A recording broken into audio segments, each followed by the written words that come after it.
Alright, good day mga idol. In this video, makikita natin ang kakaibang halaman. Alright, kakaibang halaman siya mga idol. Kaya tara, tignan natin mga idol. Let's go!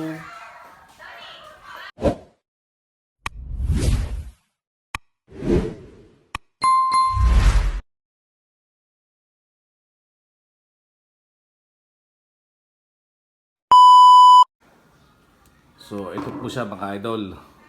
Ayan. Hindi ko pa alam kung anong klase ng uri ng damo ito. O palay ba ito o talahib ba ito mga idol. Alam niyo kung bakit naging kakaiba yan mga idol? Ay dahil ayan siya. Whoop! Ang galing mga idol. Amazing!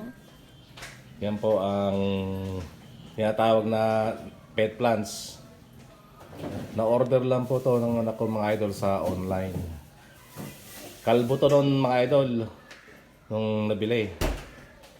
Nung dineliver, kalbo po siya. Pero ngayon po ay tinubuhan na po siya ng buhok. At tong mga buhok na to mga idol ay hindi ko alam kung anong uri ng damo to. Dinidiligan po yan dito mga idol.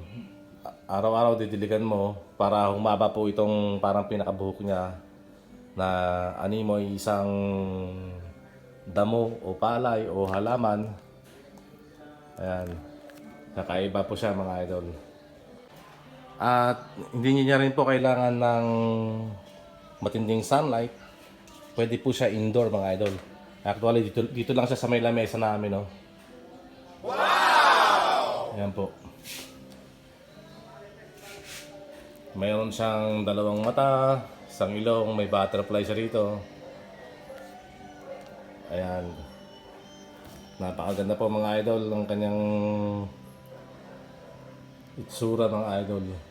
Habang dinidiligan mo po rito sa may ulo niya, lumalago po itong kanyang buhok na halaman na tila isang damo, isang uri ng damo mga idol. Alright.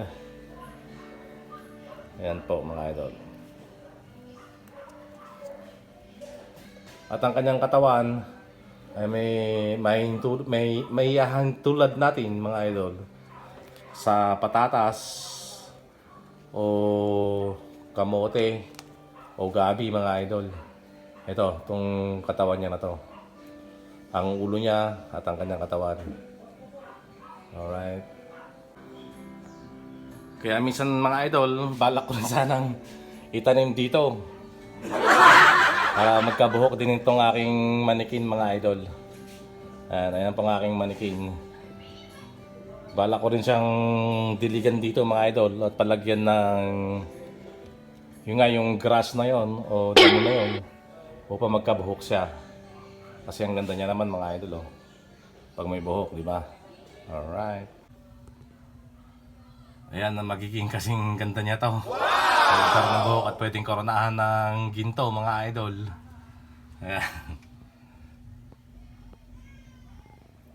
Pero mas maganda sana mga idol kung ang tutubo dun sa kalbong manikin na yun ay ganun sa grass o pet plants na pinakita ko sa inyo kanina.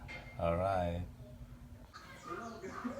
At imaginein natin mga idol na kung itong ulo niya ay tutubuan ng ganitong klase. Ayan, ganitong klase ng buhok mga idol, eh, di ba napakaganda mga idol? Ano sa talaga nyo mga idol? Comment section. Comment section lang sa baba mga idol. Mukhang babagay ba sa kanya mga idol? Tataniman natin siya ng ganitong klase ng buhok. Isang halaman o damo mga idol. Galing din na naka-invento nito mga idol, no? Alright. Ang pet plant or tinatawag na pet plants mga idol. Ayan, so pag tinubuan na siya ng buhok mga idol, ay sana maging kasing ganda niya ito mga idol, oh. Wow! Alright. Ito pala ay trophy ng anak ko mga idol. Nung nababan siya sa beauty pageant. Yan, may din pala tayo ito mga idol na isdang Santa Claus mga idol. Amazing! Ang kanyang pangalan ay si Big Mouth Billy Bass. Alright. Si Big Mouth Billy Bass mga idol. Yun, so ito pala ang pangalan niya mga idol.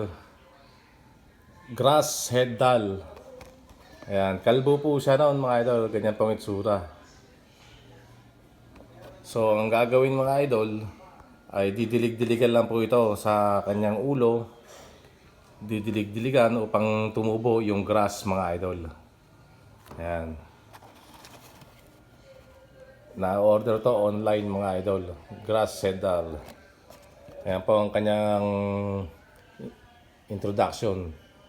Place the doll in a container with water.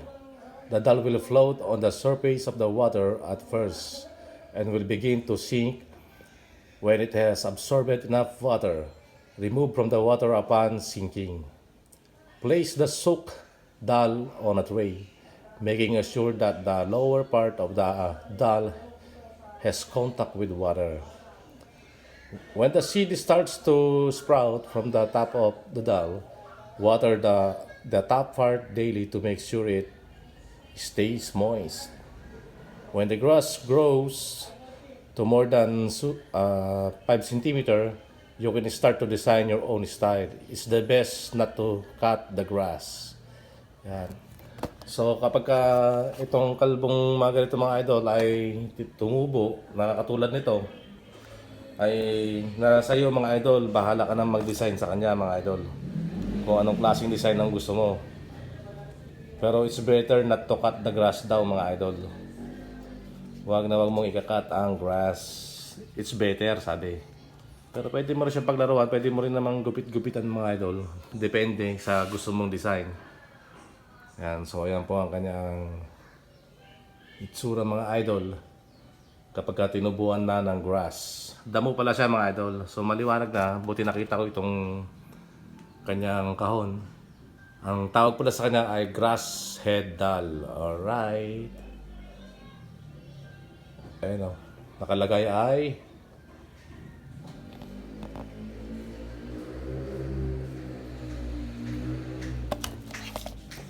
Wala ko, wala na. alright. Yan, so pwede pala taniman to mga idol ng grass. Ang kanyang ulo. Mannequin lang to mga idol. This is only a mannequin. Para magkaroon siya ng buhok mga idol. Yun. So hanggang dito na lang ang aking vlog mga idol. Pero ala tong vlog na to mga idol.